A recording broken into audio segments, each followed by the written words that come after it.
welcome to episode 2 of the Shady Box podcast. I am Victoria. I'm Candace. I'm Eileen. And I'm Sierra. Yay! Hi guys. Hi, ladies. How's everyone doing? Oh, How okay. you How you guys? I mean, I love the rain, but I don't know about the thunder. That's all I'm saying. Yeah. Thunder could be scary. You know what else could be scary? What's happening with Kanye right now? Oh, segue. No shade. So we're jumping in that. But it can be scary. It can be scary. Apparently, what he's going through with his bipolar and his rally. His rally was super. He really got super emotional. So, did everybody see the full video? Yeah. I did not see his full video, but I saw portions of the video. I did see when he did break down and he was making statements about how he put his child's life in danger. And then I was just like, I don't know what to say. It's tragic to see him escalating. Like for years, he's been kind of getting to this point after his mom passed that just ended up being like the worst. I feel like it started with PTSD and then it's progressing now. I agree with you to some extent. So I think when Kanye was younger, like, they would joke about the old Kanye, but that's, the old Kanye. I was one of those people who was just like, yo, this man is an absolute genius. He's definitely on that fine line between, brilliance and insanity. And I think once his mom passed away, I think he crossed that line. And I don't think he's ever been able to find his way back. I think it's gotten worse because I think he blames himself for his mother's passing. So I don't know if you guys remembered how she passed away. It was through cosmetic surgery that she kept getting denied. And he found, if I remember correctly, he found her a doctor that was willing to do it for, I guess, a hefty fee or whatever it was. Mm-hmm. And that ended up being the surgery that took her life. So I think that woman being so important to him, of course it's his mom, right? And him not listening to medical advice because, we know Kanye at this point, you can't tell him no. I think that sits very heavy with him. And I think it's just been very hard for him to come back from that. Yeah. Yeah. I mean, do you guys think that again, it's speculation though, so we're not really too sure if that is it. But you can definitely see the difference between the old Kanye. Then once his mom passed, it was like little things started happening, and then out of nowhere, he just started to. I think he died down a little, if I'm not mistaken, and then the thunder, right? Everything. It's everything. Yeah. So he went down a little bit. He's still in the limelight, but he was in the limelight. Then he died down a little, and then he came back and just started doing all of these things musically. I like the old Kanye musically. Now, that's up to interpretation. But this rally, like everything that he put out there, all the stuff about how his dad didn't want him, and then how he didn't want his daughter, and just putting all of that out there, and then yelling, "I almost killed my daughter! I almost killed my daughter!" Like bringing up really sensitive topics, and then he didn't do a trauma well.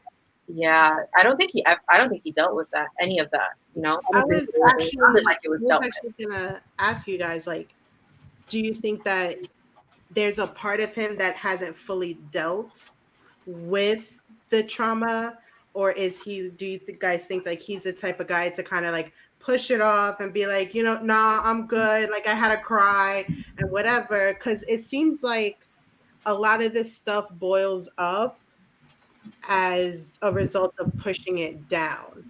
It could, Right. it could possibly be that. People react to things. I think All of a sudden.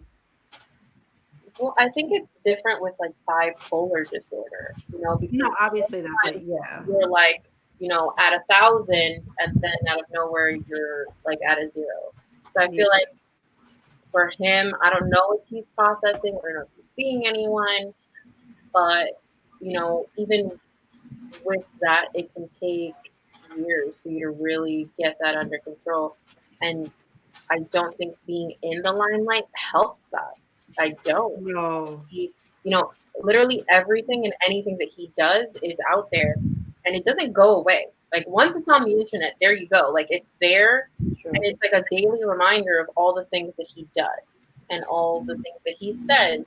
And now this rally is out there, and the things that he said during the rally, like it's definitely a cry for help for one, but it's like I think right now maybe he processes like with everyone out loud. He just doesn't know how to do it anymore any other way. I think going back to Vicky's original question or your original statement, I don't know if it's either of those things because at some point he was on medication and he said he was. So I don't know if I can say that he didn't deal with those things. Maybe he didn't deal with them the way somebody without, the mood disorder would have handled it. But I think Kanye's just always been this eccentric person who happens to have bipolar disorder. So there's a chance that when he was on medication, he went to therapy. He dealt with this. He had people around him who were like, hey, we know about your mental illness. Let's deal with this with you. And it could have very well had been like, oh, hey, Kim, I know that we have this child, but are we ready? Because we have other things that we're doing. It might not have just been, oh, I don't want to have, a baby. I don't want this baby. It could have very well had been like, this is not the right time. Right. Kanye has talked about wanting a family before, and this was before they had North, So I think it was just a timing situation. Granted, I don't have all my timelines together because I don't know this man personally. But even when he told the world he had bipolar disorder, he talked about 5150 and how people were trying to put him on medication. And this man also had an electroshock or electro whatever therapy too. And that changes the way your mind operates. What? And that I did not know. Yeah. So he's had several treatments. So they might be trying to help him maintain one thing and completely ruining something else. 1, because he's an eccentric person. 2, because he has bipolar disorder. And 3, because he has traumas that he probably hasn't faced fully. Or maybe he has, but now his brain is bringing him back to these places. Yeah. The rally was weird for me, not just because he was all over the place, because he made some of his singularity statements made perfect sense. But I feel like it was at the wrong time and at the wrong place. Does that make sense? Yeah. Yeah. Yeah. I'm like, cool, that point I get. Cool, that point I get. Why are you saying it here?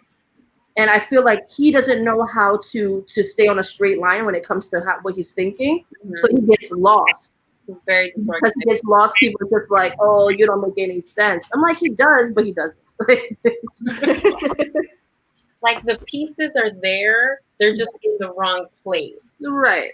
That's how I feel. Like he's disorganized. Right. But he does say certain things that you're just like,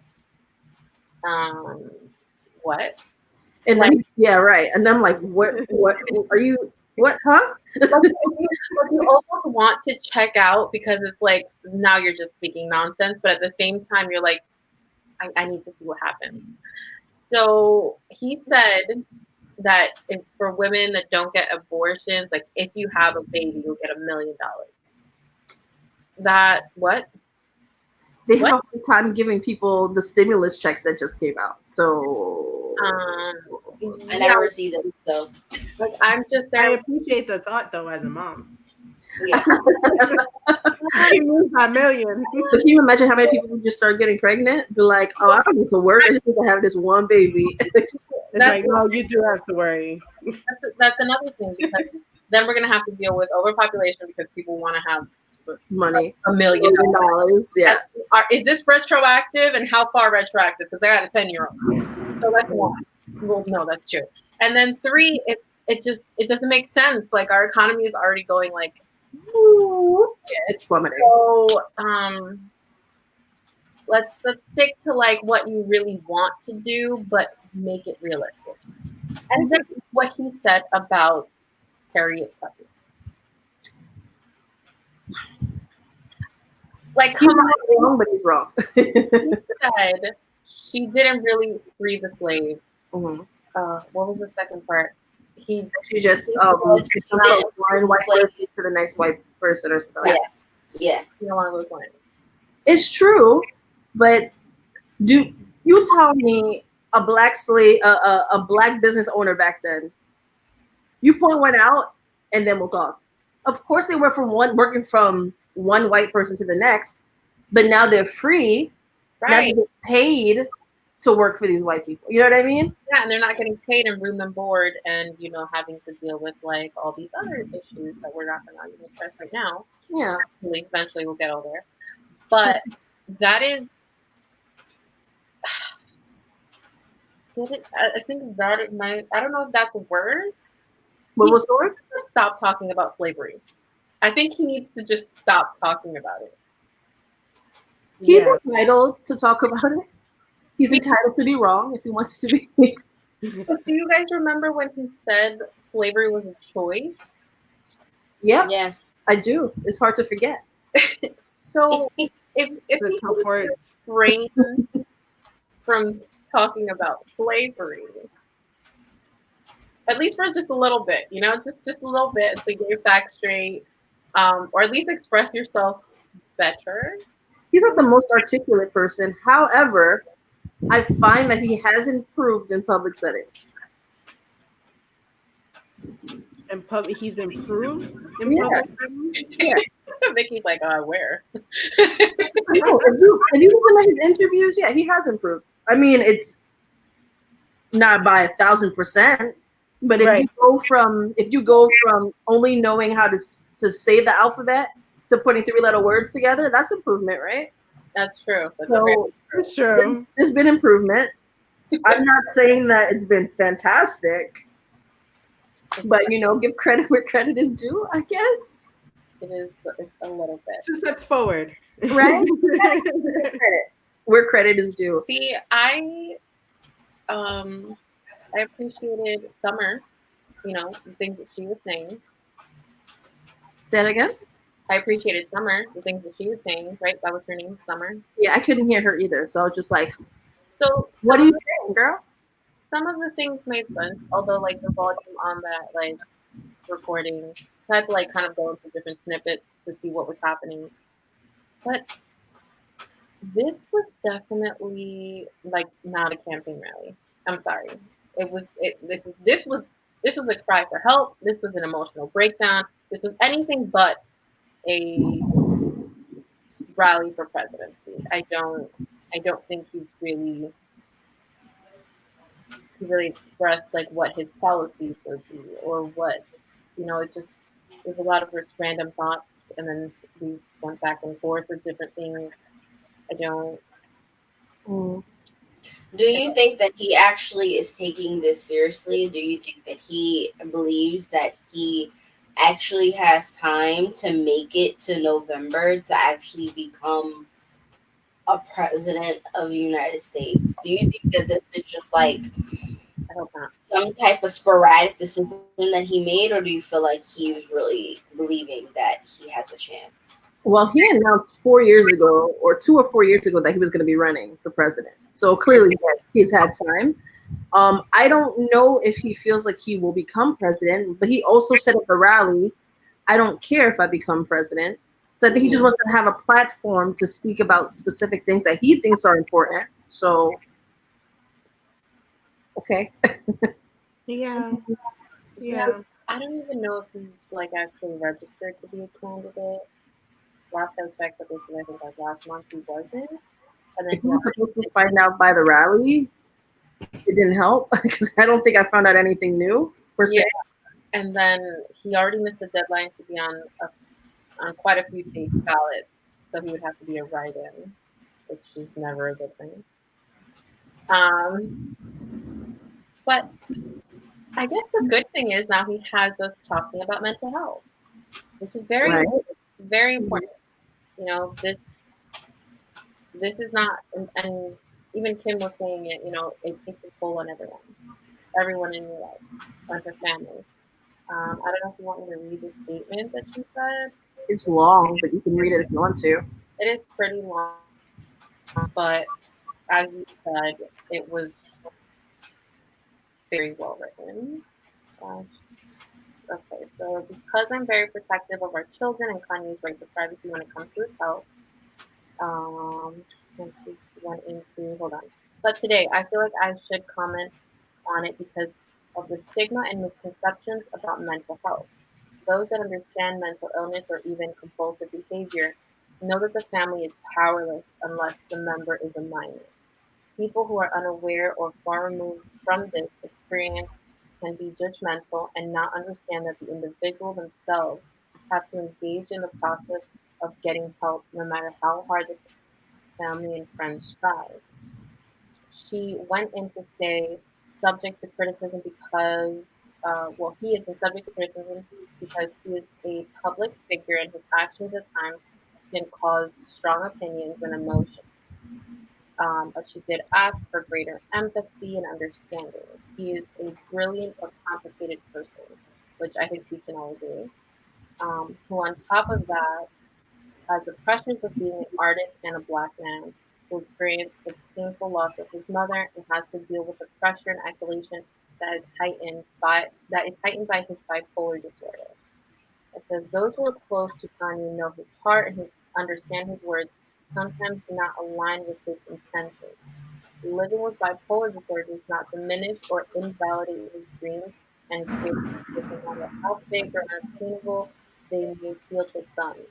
That is part of his genius, and as we all have witnessed, many of his big dreams have come true. We as a society talk about giving grace to the issue of mental health as a whole. However, we should also give it to the individuals who are living with it in times when they need it the most. I kindly ask that the media and the public give us the compassion and empathy that is needed so that we can get through this. And honestly, like she's right. You know, we stress. I at least I feel I have a lot of posts and everything on my social media kind of highlight, you know, toxicity and mental health awareness. Where I work because of that, I work in psychiatry. So mental health is such a big thing. Yet I feel like it kind of gets lost when it comes down to celebrities. Like they're not allowed to do this, or they're not allowed to do that, or we can talk badly about them because they're in limelight, and that's not that's not okay. Mental health affects everyone. And mental illness it, it has no bias.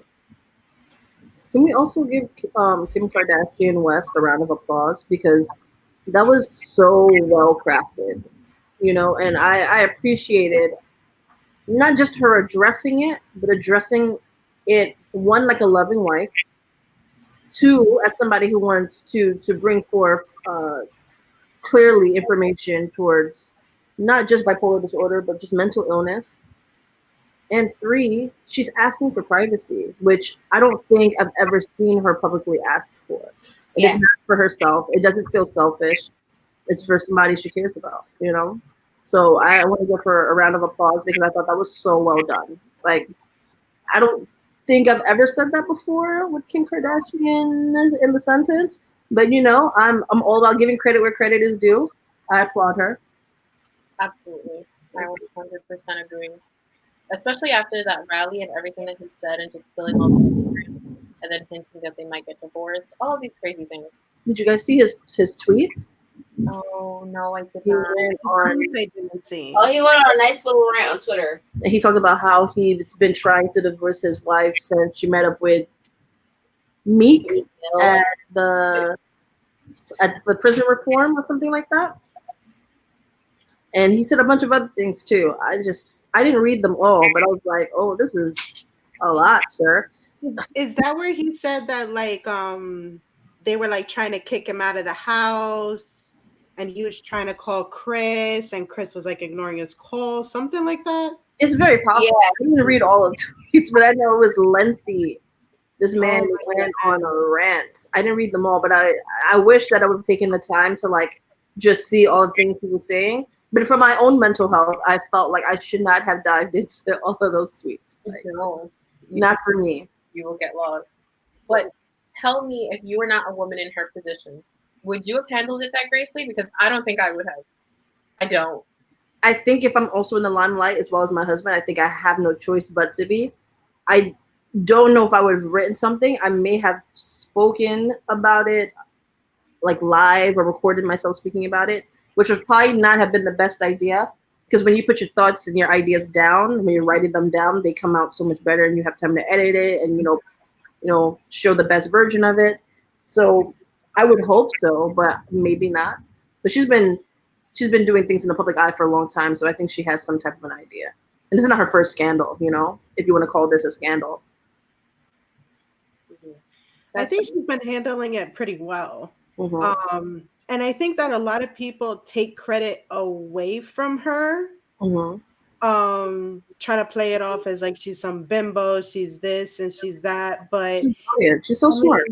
To be with a guy like Kanye, who outside of his bipolar disorder, as you mentioned, Candace, he's a very eccentric person, and some eccentric people sometimes could be very hard to be with, and especially with the stuff that he's done in the past, and for her to stick through all of this and be that rock for him that's constantly always there to support him and to help him up, and when he does fall, I think speaks a lot to her character. It speaks a lot about how big her heart is, and that she is a person too. She's not, you know, just some girl that she's whatever, she's on, you know, reality TV every hour of our days. Right. Like, there is a woman, there is a wife, there is a mother and a person. An entrepreneur too. Like, she does so much. So she has a lot on her plate. And a practicing lawyer. I'm sorry. I'm just trying to be like, like, you know, what did I say? Well, Kim, if you need representation, Candace is there. She got you, girl. And she seems to be like a great mother. Her children always look put together. They always look happy. They always look like they don't have many cares in the world, which is all you can really ask for your children, is to feel that way. You know what I mean? Exactly. And I think she gets a lot of credit taken away from her, which is kind of upsetting. Yeah. And it's not fair. And so definitely, you know, props and commending to Kim Kardashian for staying on this ride, this crazy up and down ride, and especially with the kids on top of it, it's like, you know, and it's not 2 kids, it's 4. They gotta stay. I mean, they also have Kardashian money, but kids are kids, no matter what the price of money, what kind of money you have. Well, the Kardashian Jenner kids are completely different than normal kids. Okay. But listen, we know that. Listen, I still want Kylie's birthday. Okay, that birthday was spectacular. They can adopt me on birthday. They can adopt me now if they want to. They can. So, I agree. What do you think will be the next step? What do you think will happen after this? After kind of all of this dies down, where do you think Kanye West is going to end up next? I don't have any idea. I mean, I don't know if he even feels like he needs help or needs medicine or needs care, you know? I don't know what his growth looks like, and I don't know where he's trying to take. Can't even call it his presidency run, because is that what it is? I don't think he thinks much about politics other than like Planned Parenthood. I'm really uncertain. I don't know what you guys think. I just hope that he does get help. Although, Kim did say like the family is powerless. Like he has to want it. He has to want to get the help. At a certain point, you can't force anyone to do it. It's not going to take any effect that way. At least in most cases, it doesn't. And I hope that he gets the good help, because let's face it, there's a lot of people out there that they're going to see these doctors and nothing's really happening. They're just kind of getting on medication, and that may not always be the right route. But I hope that he gets the actual help that he needs, and I hope that they do too. Because this is a very sensitive time for them. Like right now, she has to kind of put her feelings aside as a wife, as a mother, be there for the kids while he's dealing with what he needs to deal with, and then also be there as a wife, but also respect the space that he probably wants or needs.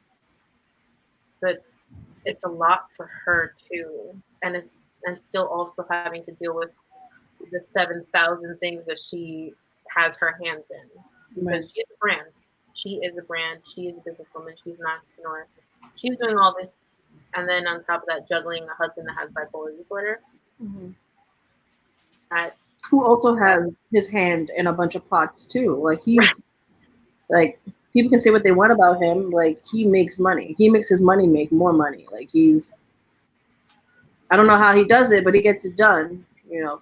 There's literally a fashion line out there where people are buying his clothes, and he's pulling whole fashion shows together.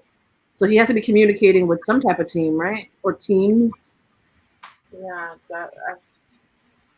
I think with him and mental illness too, I think it would be irresponsible for me or for us not to say mental illness in the Black community has always been an issue, even though it's getting a little bit more light now. Like the upcoming generations are talking about it more, are seeking out help if they, feel like they need it. The numbers are increasing, but it's still taboo. Like mental health in the Black community is seen like you don't need that. Like you don't have a mental health issue, and it's disturbing, because if you see somebody who was fine and then the next time you see them, they're homeless or they're crazy. I don't want to say crazy. They're homeless, or they, they're speaking to things that only they can see, or whatever the case may be. Right? Those are some extreme cases that I just mentioned. How do you handle that? Do you just let that family member go down a rabbit hole without help, or do you help them, or do you just say if they're not going to help themselves, that's on them? Like it's one of those things too.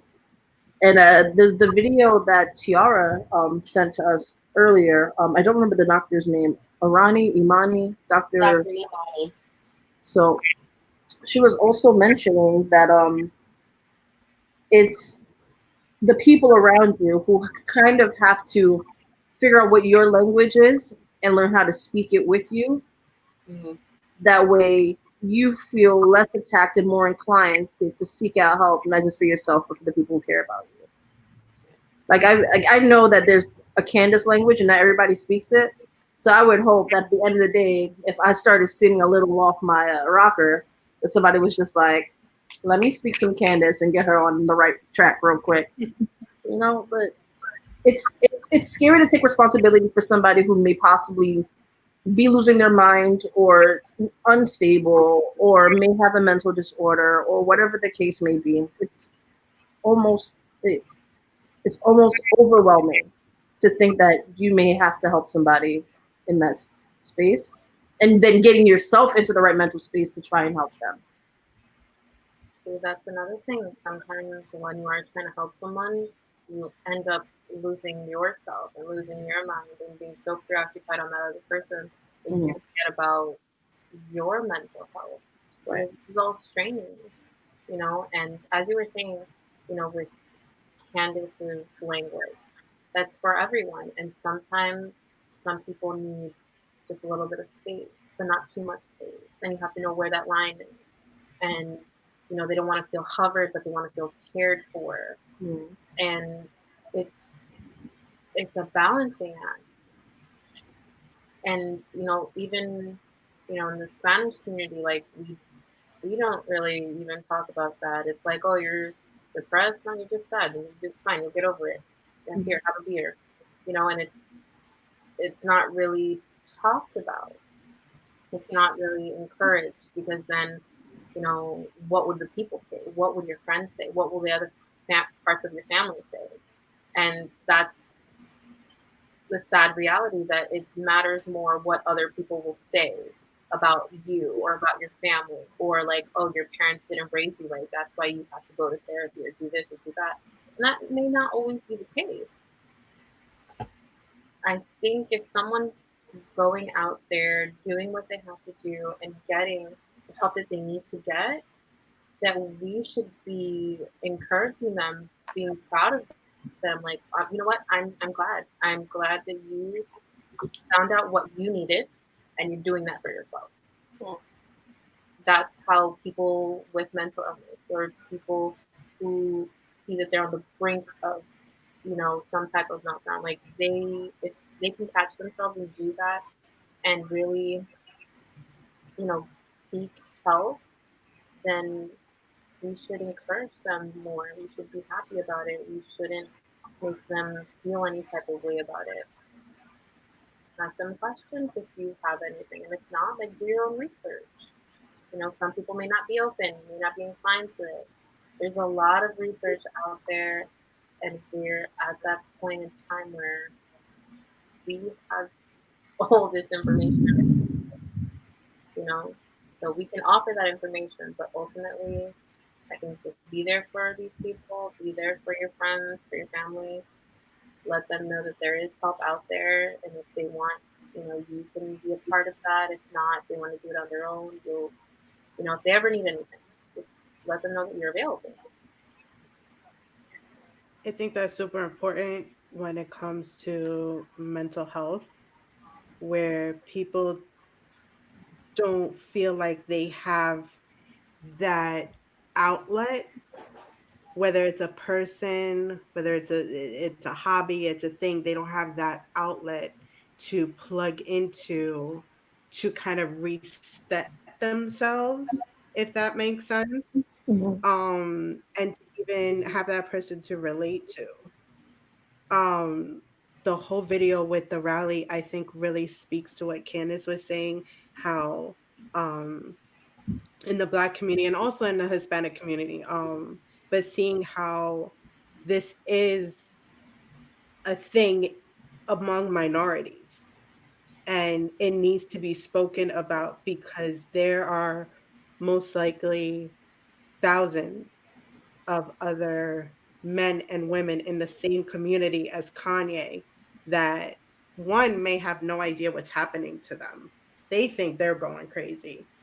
And two, they don't even know anybody who's like them. Their neighbor could be suffering from the same exact thing. One's Black, one's Hispanic, and they don't even know because it's something that's not talked about. It's not something that is expressed in the community. I hope that this video with the rally helps Kanye and helps other people that's like him, not just with bipolar disorder, but just with any mental illness. I think a lot of people tend to attach to celebrities as kind of like, oh, well, this person has it, this person suffers from it. I'm not a freak. I'm not like, crazy. So I hope that people attach to it like that and then hopefully get help and talk to someone, your mother, your aunt, a therapist, like whoever. Just talk to someone and start getting it out and helping yourself. And what Eileen was saying, how, somebody should be commended for helping themselves. It's true. People, there are people who are alcoholics, drug addicts. They go to a meeting, everybody's like, oh my God, I'm so proud of you. I'm glad you're getting help.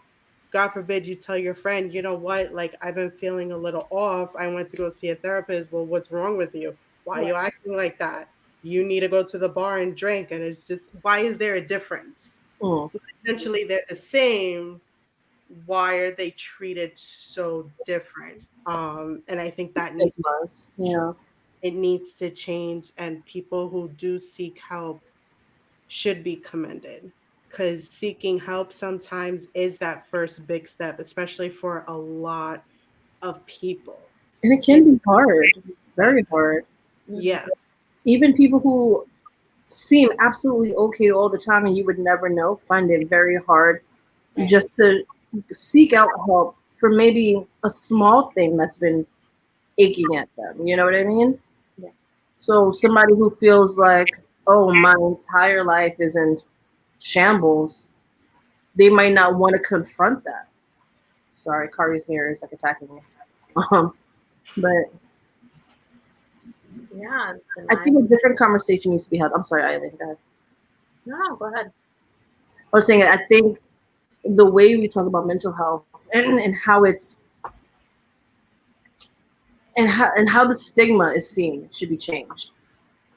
Especially, sorry, Mama, she's turning me into her. The same way that we've changed so many other things through social media, I think the way we deal with social media, the way we deal with mental illness should have a platform on social media, and not just, hey, we should talk about it because yes, that's the first step, but just bring a new light to it. If you see, I definitely feel like this pandemic is showing people who their strong friends and family are, right? Because I think it's this stigma that goes with, certain people being strong. You're the strong friend. You're able to do this and do that, and you're able to deal with your emotions and things that's happening. But this pandemic has caused everyone to stay in their house, in their thoughts for months. And you're literally seeing two things. They're either drinking or doing some type of drug because they're trying to cope now that they don't have the freedom to go out and become become capable of dealing with those things, or they are taking drastic measures and, having suicide attempts or suicidal thoughts, period. It is really scary. I kind of joke around things that are painful or hurtful to think about, but like everybody's family, everybody has family that have, things that they like to do to keep them sane. But this quarantine has caused a lot of alcoholics to show themselves, has caused a lot of drug addicts to show themselves, because they have to now deal with things that they might have not dealt with before, or they just try to hide it by staying busy, by working, by being with their family, by going out and hanging out with their friends. Like, there's always something to do, especially in New York. It's such a fast-paced state and city. So now that you can't do anything, everything's shut down, what are you going to do? Right. No, absolutely. There has been an increase in patients, if anything.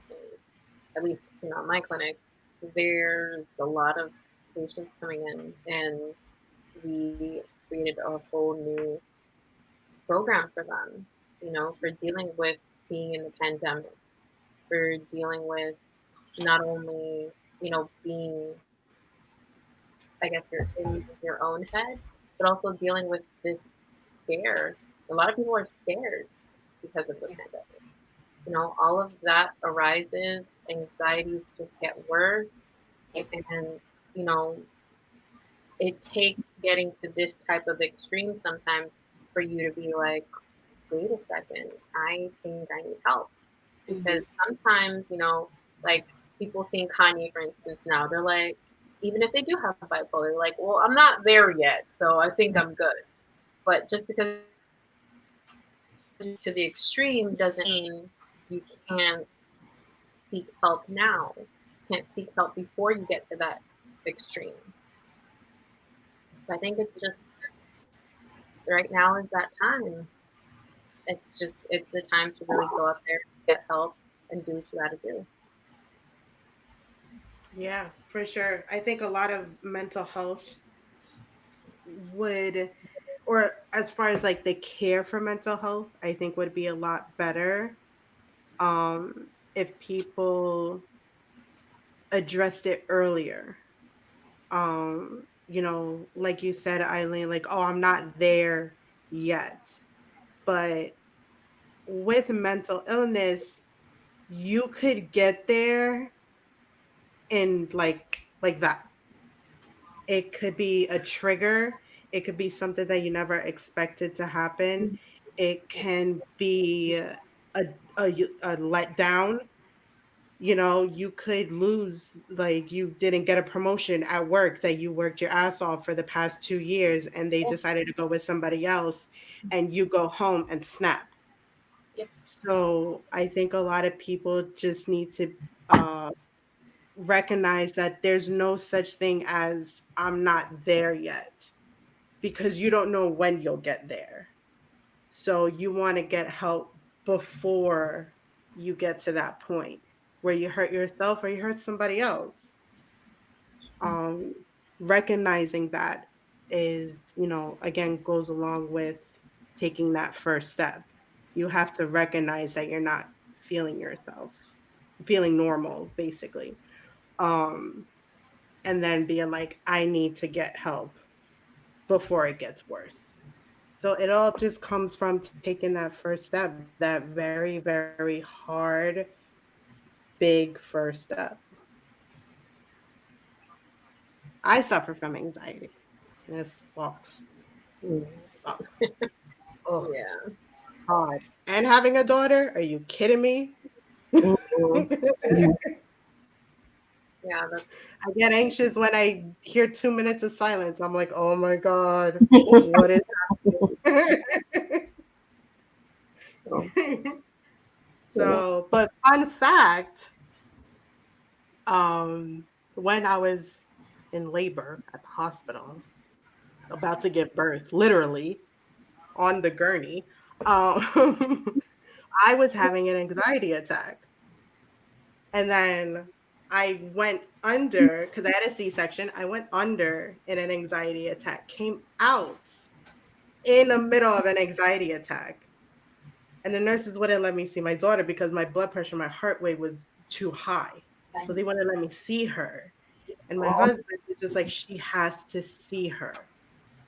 So I was able to kind of start gaining control again. It went down a little bit. They saw her and it stopped instantaneously.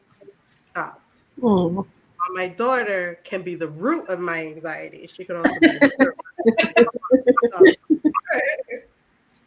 Thank you Lesson: for have sharing to that with us. get $1 million. That's the lesson.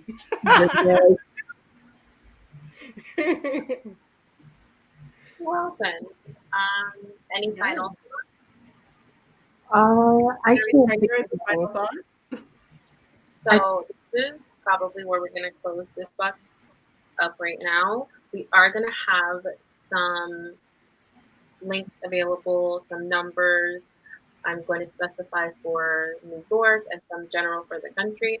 If you need any help, any resource, there's a lot out there for you, but we will try to do our best to just give a little bit to you. Thank you for being with us today, and we love you. Bye. We love you. Bye. Bye.